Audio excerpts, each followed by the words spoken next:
Hello friends, I am teacher Vasan. A thirsty crow அப்படின்னா ஒரு தாகமுள்ள காகம் searched for water, தண்ணீரை தேடியது. Everywhere, எல்லா இடங்களிலும். ஒரு தாகமுள்ள காகம் எல்லா இடங்களிலும் தண்ணீரை தேடியது. சரி. He saw a pot. அவன் ஒரு பானையை பார்த்தான். இப்போ இந்த வாக்கியத்துல ஹி அப்படின்ற வார்த்தை காகத்தை குறிக்குது. அதனால தமிழ்ல நம்ம அவன் இவன் அப்படின்னு பேச போறது கிடையாது. அதனால தமிழ்ல அது அப்படின்னு அர்த்தம் எடுத்துக்கோங்க. மற்றபடி ஹி அப்படின்னா அவன் அவர் அப்படின்னு தான் அர்த்தம். சரிங்களா? சரி, ஓகே. ஹி சா எ பாட் அப்படின்னா அது ஒரு பானையை பார்த்தது வித் வெரி லிட்டில் வாட்டர், மிக குறைந்த அளவு தண்ணீர் கொண்ட. அட் த பாட்டம், அடியில். அட் த பாட்டம் அப்படின்னா அடியில் அப்படின்னு அர்த்தம். அடியில் மிக குறைந்த அளவு தண்ணீர் கொண்ட ஒரு பானையை அது பார்த்தது. சரி. ஹிஸ் பீக், பிஇஏகே, பீக் அப்படின்னா அலகு, அதாவது வாய் அப்படின்னு அர்த்தம். இப்போ ஹிஸ் அப்படின்னா அவனுடைய, இவனுடைய, அவருடைய, இவருடைய அப்படின்னு தான் அர்த்தம். காகத்தை பத்தி பேசிட்டு இருக்கிறதால அதனுடைய, இதனுடைய அப்படின்னு அர்த்தம் எடுத்துக்கோங்க. சரிங்களா? மற்றபடி அவனுடைய, இவனுடைய அப்படின்னே நீங்க அர்த்தம் எடுத்துக்கலாம். ஏன்னா காகத்தை அவன் இவன் அப்படின்னு பேசுற மாதிரி. சரிங்களா? சரி, okay. His peak could not reach, அதனுடைய அலகு ரீச் பண்ண முடியல த வாட்டர் இன்சைடு, உள்ளே இருந்த தண்ணீரை. அதன் அழகால் உள்ளே இருந்த தண்ணீரை எட்ட முடியவில்லை. சரி. ஹி பிக்ட் அப். சரி, இப்ப கவனிங்க. இந்த பிக்கப் அப்படின்ற வார்த்தைக்கு ஒரு பொருளை எடுக்கிறது அப்படின்னு அர்த்தம் எடுத்துக்கலாம். பிக்அப், இதோட past picked up. He picked up அப்படின்னா அது எடுத்து, அவன் எடுத்தான். காகத்தை பத்தி பேசிட்டு இருக்கிறதால அது எடுத்தது அப்படின்னு அர்த்தம் எடுத்துக்கோங்க. சரி. ஸ்மால் பெபிள்ஸ் அப்படின்னா சிறிய கற்களை, சிறிய கற்கள். அண்ட் மற்றும் டிராப்ட், போட்டது. தெம், அவைகளை. இந்த தெம் அப்படின்ற வார்த்தைக்கு அவர்களை, இவர்களை, அவைகளை, இவைகளை. இந்த தெம் அப்படின்ற வார்த்தை எதை குறிக்குது? கற்களை குறிக்கிறது. சரிங்களா? டிராப்ட் தெம் அப்படின்னா அவைகளை போட்டது. Into the pot, பானைக்குள்.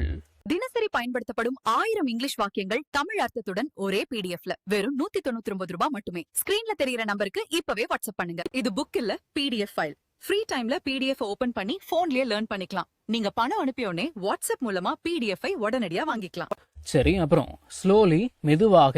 The water level, நீர்மட்டம். ரோஸ், உயர்ந்தது.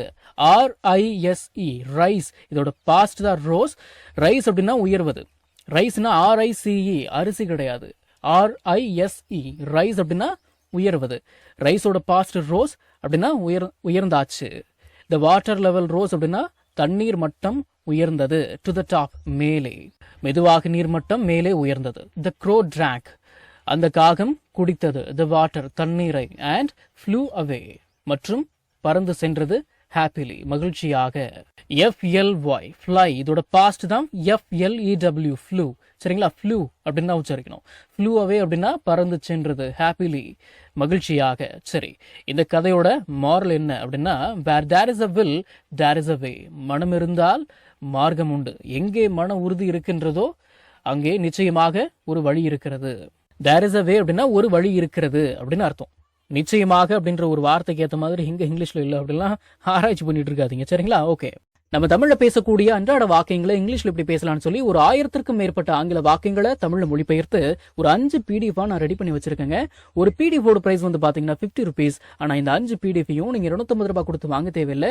ஜஸ்ட் 199 rupees பே பண்ணி நீங்க வாங்கிக்கலாம். இந்த PDFஸ்ல இருக்கக்கூடிய 1000 வாக்கியங்களும் பேசக்கூடிய வாக்கியங்கள் தானே தவிர இந்த சென்டென்ஸ் கொடுத்து வச்சிருக்காங்களே இதை நான் எங்க பேச போறேன் அப்படின்ற ஃபீலே உங்களுக்கு வராது. இதை நீங்க PDF ஃபார்மேட்ல வாங்கிக்கிறதால உங்களுடைய ஃப்ரீ டைம்ல PDF ஓபன் பண்ணி போன்லயே லேர்ன் பண்ணிக்கலாம். நீங்க பணம் அனுப்பின உடனே வாட்ஸ்அப் மூலமா உங்களுக்கு 5 PDFையும் அனுப்பிடுவேன். So what are you guys waiting for? ஸ்கிரீன்ல தெரியுற நம்பருக்கு இப்பவே வாட்ஸ்அப் பண்ணுங்க, இல்லனா கால் பண்ணுங்க.